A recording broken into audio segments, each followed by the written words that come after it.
ஈரோடு தொகுதி இடைத்தேர்தலுக்கான பிரச்சாரம் இன்று மாலையுடன் ஓய்கிறது. அரசியல் கட்சி வேட்பாளர்கள் உச்சக்கட்ட வாக்கு சேகரிப்பில் ஈடுபட்டுள்ளனர். ஈரோடு கிழக்கு தொகுதி எம்எல்ஏவாக இருந்த EVKS இளங்கோவன் மறைவை தொடர்ந்து காலியாக இருக்கும் கிழக்கு தொகுதிக்கு நாளை மறுநாள் இடைத்தேர்தல் நடக்கிறது.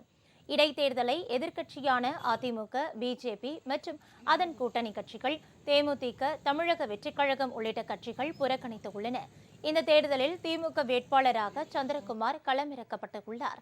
அதேபோல் நாம் தமிழர் கட்சி வேட்பாளராக சீதாலட்சுமி போட்டியிடுகிறார். இவர்கள் தவிர 44 பேர் சுயேட்சையாக களமிறங்கியுள்ளனர். இன்று மாலையுடன் தேர்தல் பிரச்சாரம் நிறைவு பெறுகிறது. இதனால் அரசியல் கட்சியினரும் சுயேட்சை வேட்பாளர்களும் இறுதிக்கட்ட வாக்கு சேகரிப்பில் ஈடுபட்டு